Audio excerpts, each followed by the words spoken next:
Alright, so I've owned my Jaguar XJ8 2009 since January 2021. It is middle of June 2024, so a little over, well, almost 3.5 years. In that time, I've acquired some costs. And so what I thought I would do is do a video real quick, kind of share with you guys what a Jaguar XJ8 has cost me. The car, when I bought it from the original owner with 43,000 miles on it. Car today has 61,600 miles on it. So what is that? A little bit shy of 20,000 miles in the shy of 3.5 years.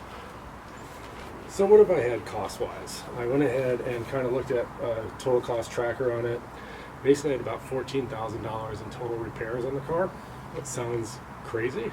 It was crazy when I kind of added it all up, but it includes a couple key things that you may not have with your vehicle. I also did a lot of things DIY. Most of the items that I did repair were myself repairing them, but I did have 4 situations where I did go to an independent mechanic here in California. So those definitely run a much higher cost. And I also, in that number, have included brand new tires, because I also needed brand new tires when I bought the car, and I needed front suspension when I needed the car too. So 2 of the costs, it's part of the 14,000, but probably really didn't need to be counted as kind of costs that I had, since I knew that was costs I was going to pay out when I bought the car, and that was part of my negotiation with the vehicle. So I did get, Michelin sport tires. Those were about $1,300. And then I had front suspension work with my mechanic. It was a new car to me. I didn't really know the suspension very well. I probably would have done that myself these days. In fact, I just recently did the rear suspension on it this past month. But when I bought the car, I did the front suspension, and that ran me $3,300 for tie rods, sway bars, all brand new upper and lower control arms.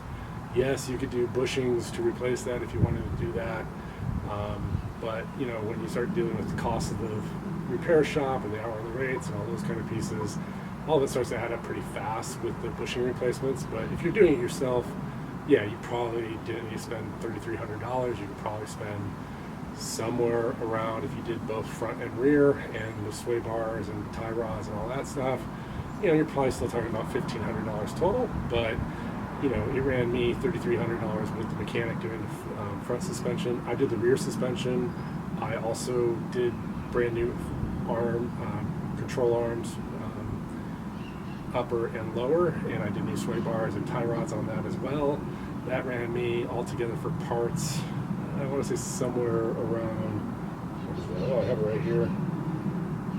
With the sway bars and tie rods, it ran me $2,100 with taxes and all that kind of stuff. So suspension was a big piece of the $14,000 cost that I have. So in my own cost, I have about $5,500 almost in suspension for front and rear, all brand new suspension.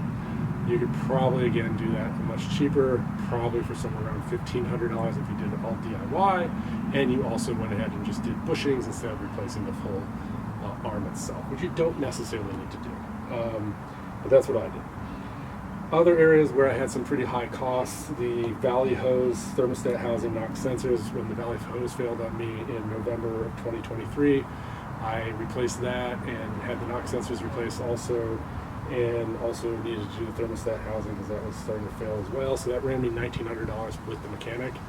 Yeah, could I have done that myself? Probably. It was kind of a big job, a little bit outside of my comfort zone.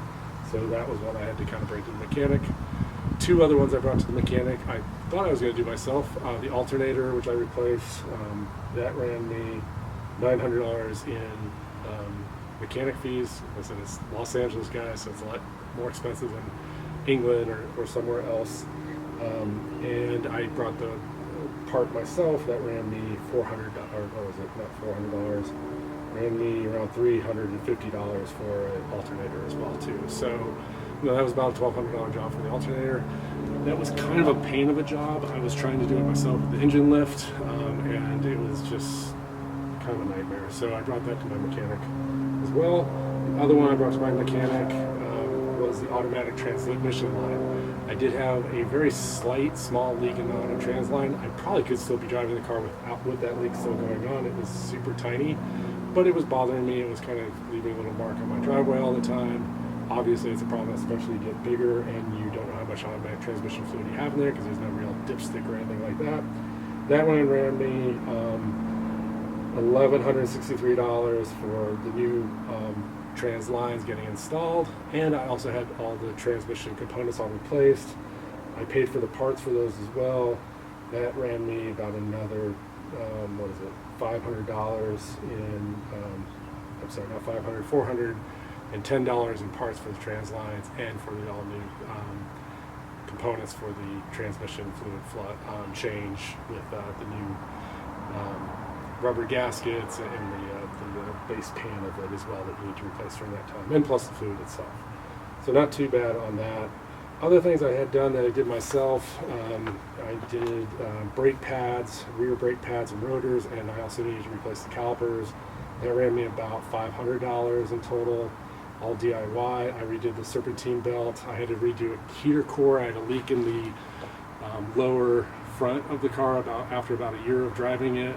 That was a pain to find, and that was basically the heater core was leaking, so that ran about $400 at DIY. Big job on that one. It was a real pain to take care of.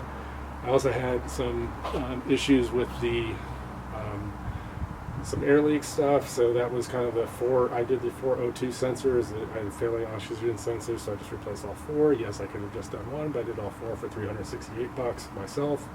And then I had a few hoses I had to replace 2 within the cooling system, and I of course had the coolant reserve tank also fail. Pretty low cost job on that. I think that was like 40 or $50 on what was there. And then I had the secondary air injection pump fail and auxiliary coolant pump fail. Again, those are both very easy DIY jobs, only around about $60 each for each part on that.